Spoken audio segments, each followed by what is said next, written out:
DreAllDay.com. Now tuned into the show where you learn the discipline to show up day after day to do the work, the confidence to put yourself out there boldly and authentically, and the mental toughness to continue showing up, doing the work, putting yourself out there, even when the success you've expected to achieve has yet to be achieved. And on top of all this, you get a huge dose of personal initiative. What is that? That is the go-getter energy that moves any one of us, including yourself, actually especially yourself, to go make things happen instead of waiting for things to happen. And then we put all this together into a series of frameworks, approaches, insights, strategies, mentalities, techniques, all under the umbrella of one unifying philosophy that is called work on your game.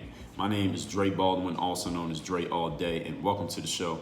And today's topic is who, what, and why.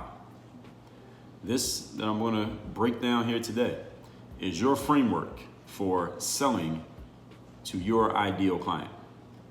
Now, I'll explain exactly what all of that means in a moment. But first, let me tell you that I send out a daily motivation text every single day that I want you to receive. So here's what I need you to do to help me help you. All you got to do is text me at this number, 305-384-6894. Once you send me a text there, you'll be confirmed. And every day you're going to receive a daily motivation message, a quick text message, length message from me, free of charge, every day straight to your phone. Is going to keep you focused, sharp, and on point, guaranteed, or your money back. All you got to do is text me at my number. I just gave it to you, 305-384-6894. It's also listed down below in case you forgot it. Make sure you text me so you get the next one coming out either this morning or tomorrow morning, whenever you happen to be listening to the show. So this topic, who, what, and why. This is something that I have been working with members of my Bulletproof Mastermind on a lot when it comes to helping them put together their frameworks. So there are a lot of people in the mastermind right now who are building their brands, building their personal brands. They are selling things online. Several solopreneurs, a lot of entrepreneurs also, people who are just out there selling their stuff, and they need to make it clear through their marketing and through their presentation online, i.e. their social medias, their websites, the content that they put out, exactly who they help, what they help them do, and why those people would actually want it. That is, I just gave you away everything that we're going to talk about here today. I'm going to explain all of that in this episode here. This is your framework for selling your ideal clients. And any of you who is unfamiliar with this concept of framework, I explained frameworks in first time when I talked about frameworks was episode number 1440, mastering the skill of organized knowledge. That's all a framework is. It's taking your knowledge and organizing it in such a way that a person who does not know what you know can at least understand what it is that you're giving them. Now, they're not going to understand everything you know through your framework, but they can understand what you're giving them. If any of you's ever read a book, there's a framework. The framework in a book is what we call the table of contents. If any of you's ever taken a college course, there's a framework. That framework is called a syllabus. If any of you's ever gone to like a Broadway show or a play, there's a framework. The framework is called the playbill. What is that? They're telling you everything that they're going to give you, and they're organizing it in such a way that you can follow along. That's all it is. That's all a framework is. And there are frameworks for everything. And anyone who is successful at what they do in a duplicatable, repeatable way, they are using a framework. They might not call it a framework, but they are using a framework. So what I'm going to give you here today is the framework for how you position yourself and your material for how you're going to sell your ideal client. Now, is there anyone who doesn't understand anything that I just said? If you don't, just rewind it and listen to it again. Point number one. Topic, once again, is who, what, and why. Number one, who do you want to help? And what problem are you solving? Now, this is not the what, this is just the who. All right, who do you want to help, and what problem of theirs are you solving?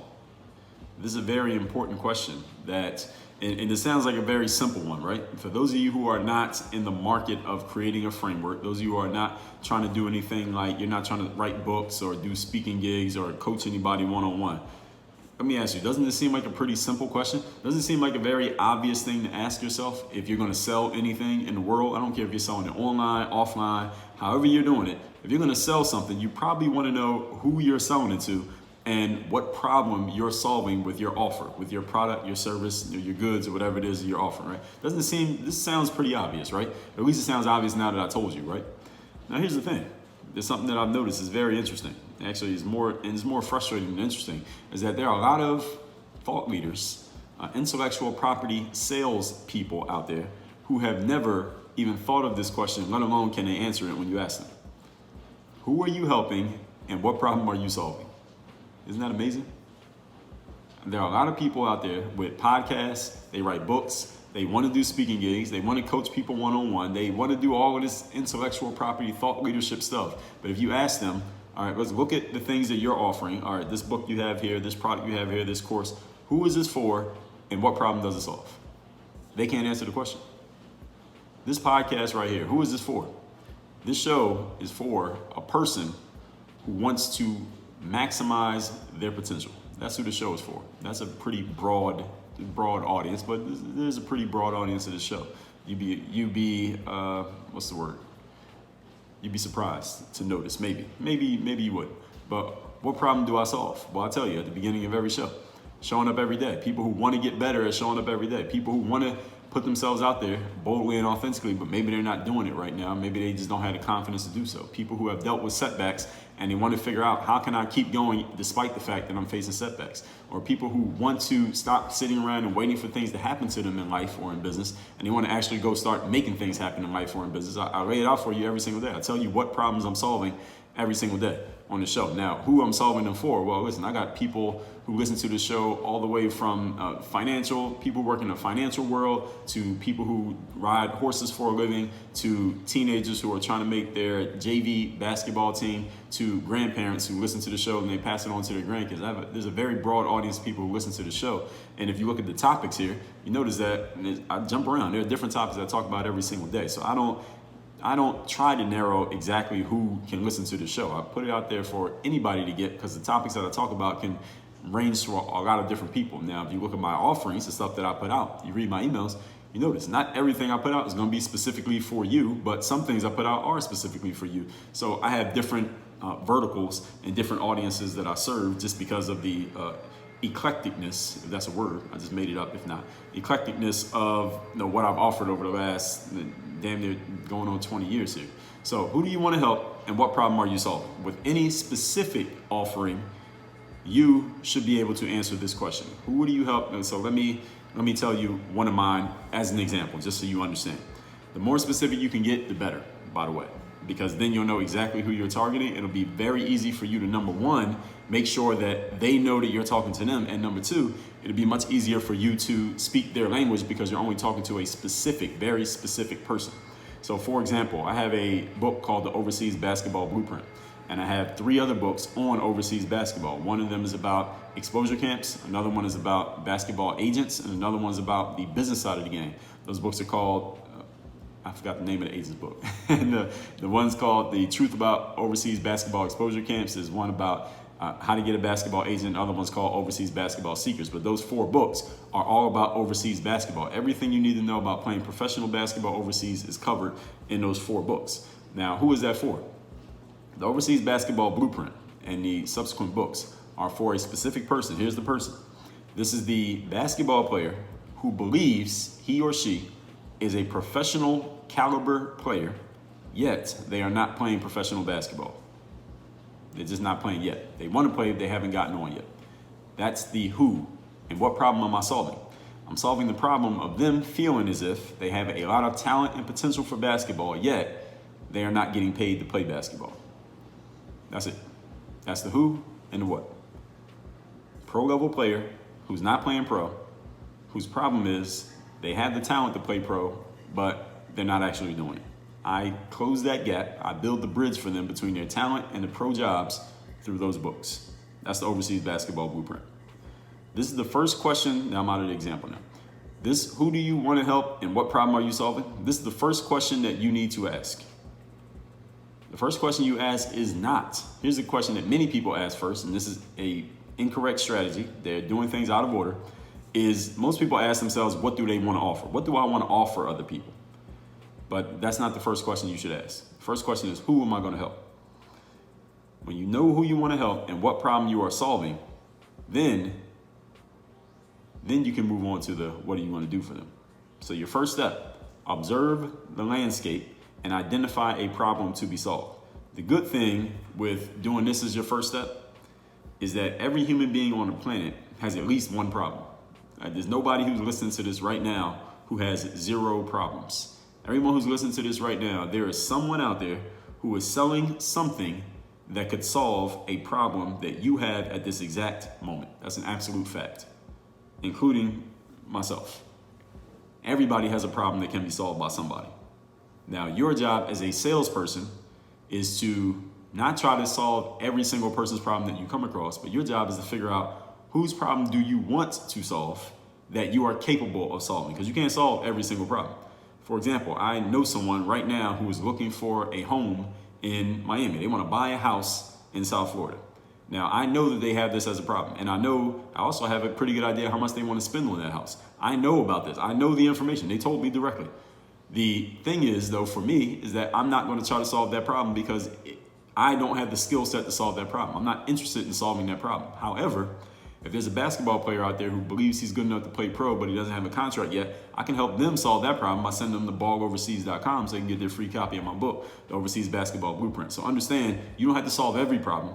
Your job is to figure out who's the person you want to help and what problem do they have that you want to solve.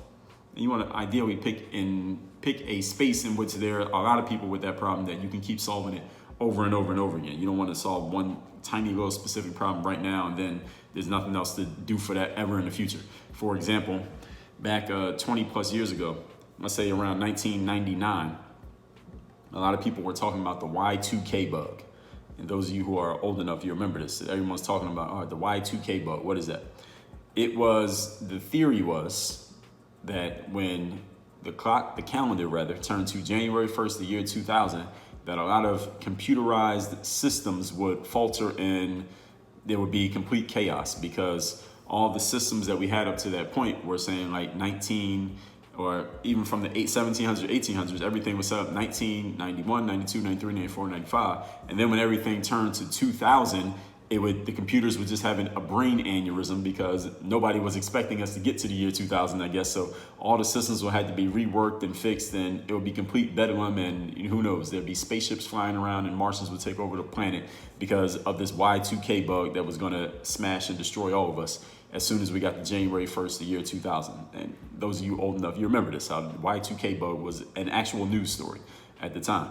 Now, if your business was, let's just say I started a software company where I would go to companies and say, listen, is your software ready for the year 2000 so that when the systems turn over from 1999 to 2000, your systems don't go haywire and those can still communicate smoothly with each other? I'm sure there were companies out there who didn't have their systems set up for the year 2000, 2001, and all the way up to 2022 like we're in now. I'm sure there were companies who had this problem. So if I started a software company to solve that issue, that'd be great, and I'd make probably good money at that time. The problem is, as soon as I got done helping all those companies, or all those companies got helped by somebody, now what do I do?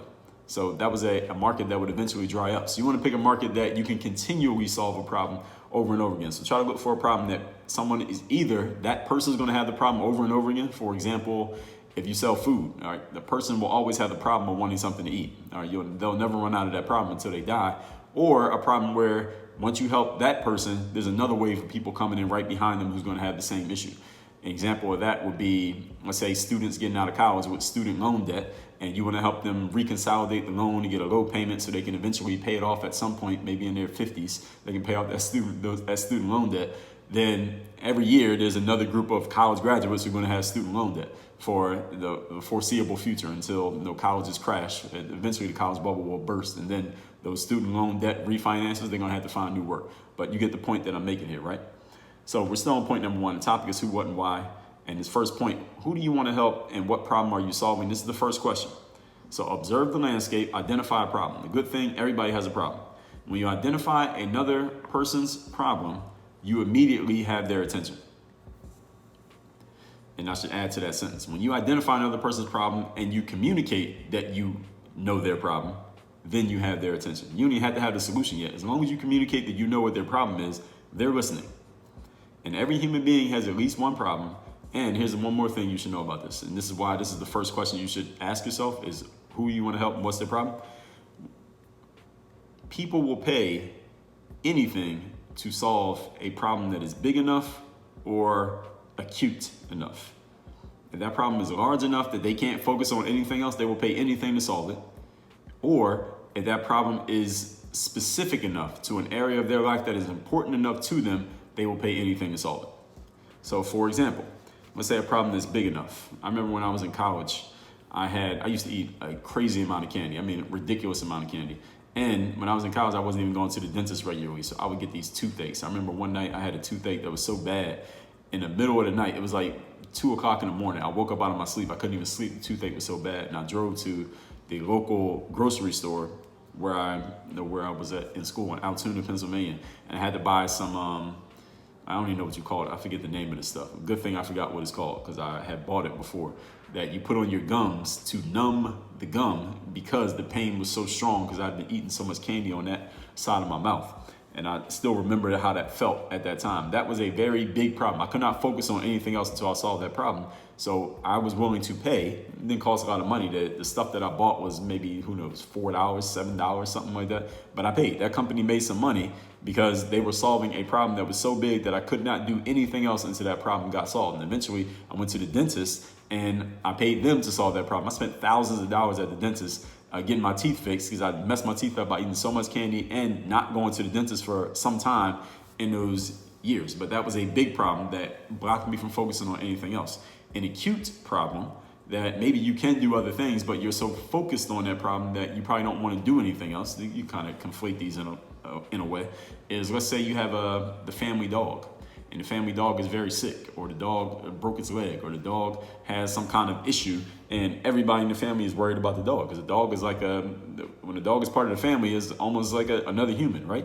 And you will spend any amount of money to help that dog get well, or at least try to help that dog get well. So a veterinarian who can cure that dog, or at least try to cure that dog, can charge really high prices, and the family who's paying for it doesn't really care how much it costs. This is like saving the life of a person who is part of their family. So when a problem is big or acute enough, the price does actually not even matter. When you identify another person's problem, you immediately have their attention. Point number 2. Topic once again is who, what, and why. Now that you identify who you're going to help and what their problem is, here's the real what. What will you help them do, and how are you going to help them do it? So the first one is who and what. The second question is what and how. What do you help them do, and how? What is your process for helping them do it? So this process here, point number 2, the answer to this question rather, needs to be an outcome that your ideal client or customer both needs and wants, not what you want to give them. There's a big difference between what you want to give them and what they actually want. And if you're a good salesperson, understand that what you sell is not what you want to sell, it's what they want. And I want to let that one sink in. And this needs to be an outcome. What is the result that they get? Remember that even though you're the salesperson, you're the expert, you're the shiny face on the TV screen, nobody cares about what you want. You might think they do, but they really don't. So your job as a salesperson is to make everything that you talk about all about them, i.e. who that you're helping, make everything about that person. Make everything about their desires. Whether you agree with their desires or not is immaterial. In other words, it does not matter. Nobody cares what you think. All they care about is if you can solve their problem. When you speak to another person's desires, they will be open to your offering before you even make the offer, because this is a need that you are fulfilling, and they already have the need. They just haven't found a solution yet. So you're offering the solution. All right, they're already thinking in their minds how they can say yes to it. In other words, all right, let me just find out how much this costs so I can pay for it. Let me find out how I can justify paying for this because I already know the price. Let me find out how I can explain this to my wife because I'm definitely doing this. That's all they're thinking in their mind at that point. Once you uncover that, you can actually solve their needs based on their desires. Again, not on your desires, but based on their desires. So this requires you as a salesperson to step out of yourself and step out of your own ego. Stop thinking about what you want and start thinking about what they want. This is a key skill if you want to sell anything, by the way. It's not thinking about yourself, but thinking about the person that you're selling. The more you think about them, the more you can get what you want. To paraphrase the late, great Zig Ziglar, help enough people get what they want, you can get everything, and I do mean everything, that you want. Make it all about them. And this is how you get them open to your offering before you even told them what it is. They just needed a solution, and here you are, the solution. Perfect timing. Your job is to demonstrate that you understand their need and that you can solve it. That's it. Those are the only two jobs if you want to sell anything in life. So I just broke down everything you need to know about sales here in 20 minutes.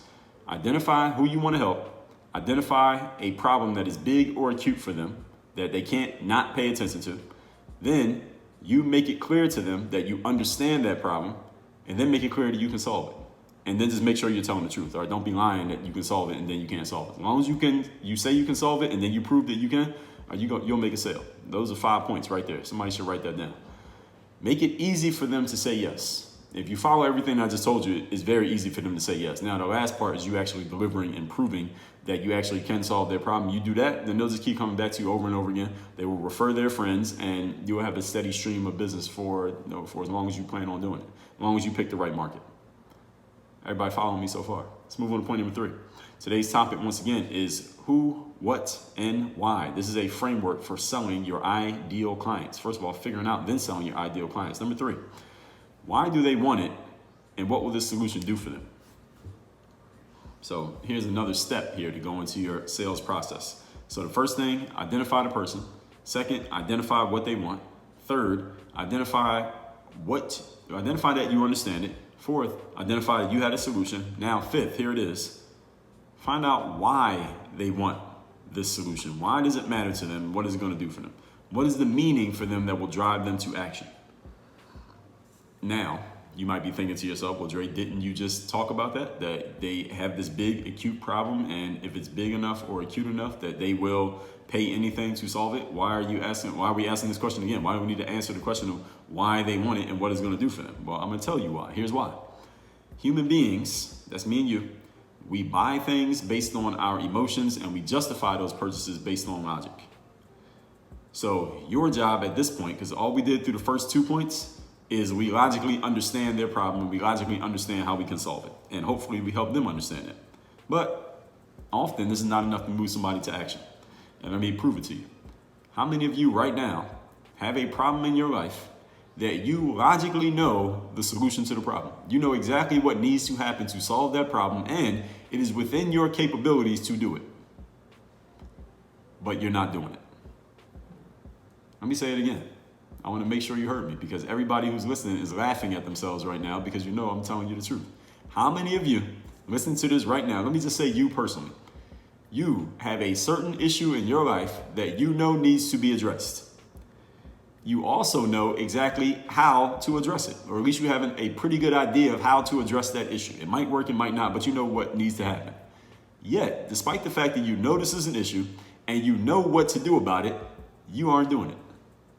Every single person who's listening to me right now is laughing in spite of yourself because I'm talking about you. Every single one of us has this issue that we logically know how to solve a problem. Maybe not every problem in our lives, but we logically know how to solve at least some of them, and we ain't doing a damn thing about it. And let me tell you why. I just told you, human beings make decisions based on emotion, and we justify our decisions based on logic. If everything we did in life was based on logic, then the world would be run by computers, because computers are smarter and more consistent than us, and they are indefatigable. They don't get tired like human beings do. They don't need to go to sleep.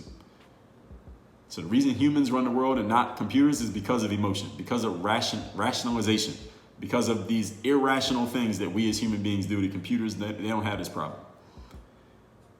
So your job is to figure out the emotional reason why this person wants to do something about a problem. And let me give you a hint. Even if you can logically show somebody why they should do something, they're not going to do it until or unless you can show them why they should do it emotionally. And if you can show someone why to do something emotionally, it doesn't even have to make sense logically. They will figure out a way to do it. So the emotion matters more than the logic. So your job then is to dig into the emotional reason for why this person wants this result. Emotion drives action 10 times more than logic drives action. Let me say that again for the people who are not listening. Emotion drives action 10 times more than logic drives action. So your question that you need to answer, and you need to find out the answer for, actually they can answer, what does solving this problem do for them emotionally? You need to figure out what that is. You need to uncover it. You don't need to figure it out. Uncover what is the emotional reason behind them wanting to solve this problem. They're looking at the thing that you're selling. There's probably some emotion behind it. Now, I'm not saying that no human being makes any logical decisions. We all make logical decisions from time to time in our lives. But the most important stuff in our lives, the reason it's important is because there's an emotion attached to it, period. That's just absolute fact. Things that are most important to us are things that we have some emotion attached to for whatever reason. And again, emotional reasons do not need to make logical sense. And repeat that again for you salespeople. Please listen to this. This is a key to your sales career. The emotional reason that people make purchases need not make logical sense. Damn sure doesn't have to make logical sense to you, because all your job is to sell it. All right, you don't have to logically explain it. All you got to do is sell it. All right, number one rule of sales is get the money. All right, emotion drives action 10 times more than logic does. Why does solving this problem help them emotionally? You need to know what that is, because that's what you're going to use to move them to action. And moving them to action is not a manipulation, by the way. Moving someone to action for something that will actually solve their problem is the best thing that you can do to help another person. I'm repeating myself again. I'm repeating myself a lot in today's episode. Let me do it again. Using someone's emotion to move them to action to solve their problem is not manipulation. It is you helping them help themselves. When you can accept that and ingrain that mentality and start living that mentality in your sales work, then your sales will triple in half the time. You must uncover that emotional trigger. The better you understand your prospect's emotional reasons that go underneath the logic, and most people, when they explain to you their problem, they'll tell you the logical stuff. Your job is to uncover the emotional stuff that's underneath the logic. All right, and some people will go through a whole lot of logic before they ever get to the emotion. Some people only a few layers of logic and they'll go straight to the emotion. But every human being is different. So your job as a salesperson is to figure out, all right, how far into the logic do I have to go before I get to the emotional part? When you get to the emotional part, now you know what's actually going to move them to action, because the logic very rarely moves a human being to action. At least not for anything that's going to require a little bit of pain. And pain comes in different forms for different people. But when you know someone's emotional reasons, the better you can connect with them and better you can sell them. All right, point number 4. Last point. Today's topic, once again, is the who, what, why framework for selling your ideal clients. Number 4. When you can align all 3 of these, you will make sales. Simple as that. When you fail to align all 3 of these, you will fail to make sales. Simple as that. Even if you feel like you have a great client, or you have a great product, or you feel like you're a very smooth talker, or you have a beautiful website, or your product is amazing and the price is perfect, if anything is not aligned properly, you will fail to make sales. So anytime you don't make a sale, one of these 3 things is out of alignment, at least in the eyes of your prospect. That's the only time you don't make a sale. Got that?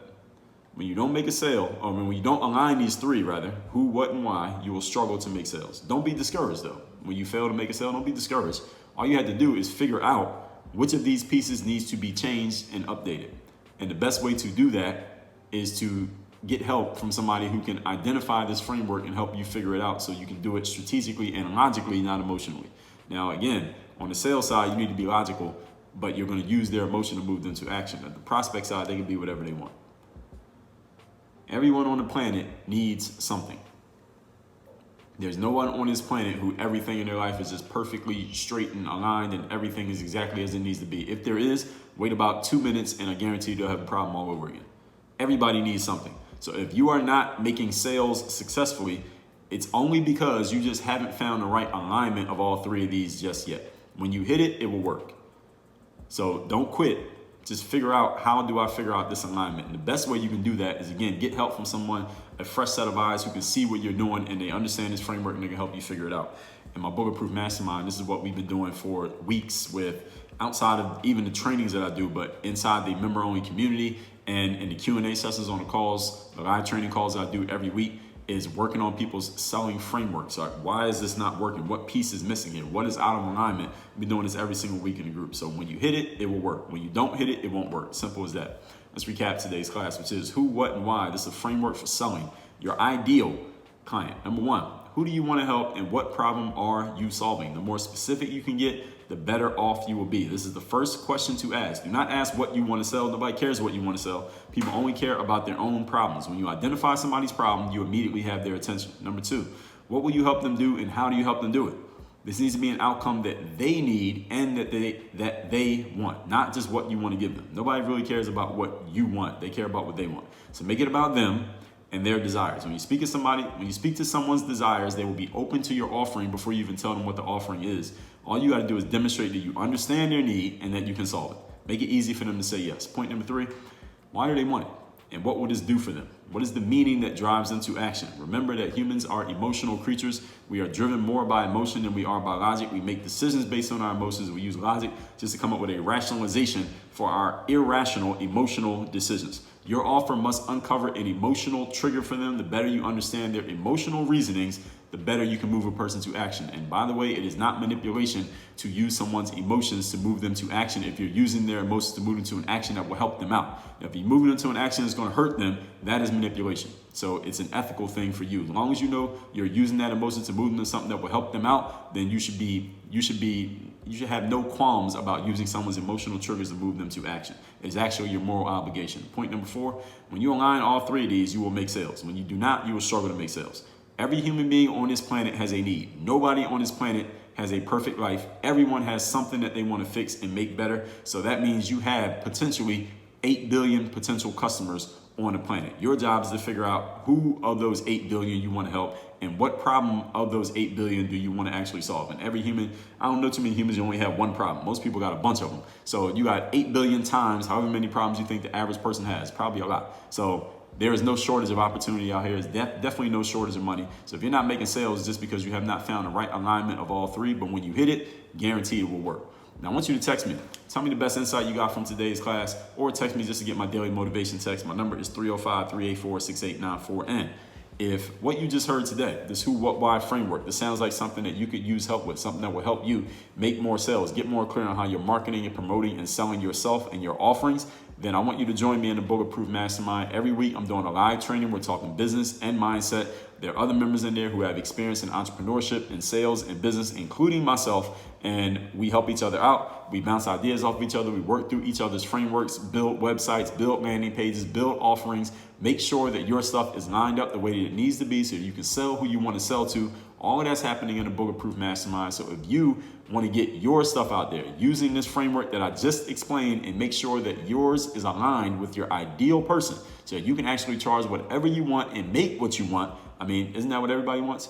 Then join me in the Bulletproof Mastermind. The link is down below. If you just go to workonyourgameuniversity.com, click on the button for Bulletproof Mastermind, you'll see the page. You can click the button and get started in the mastermind right now and be on our next live training call.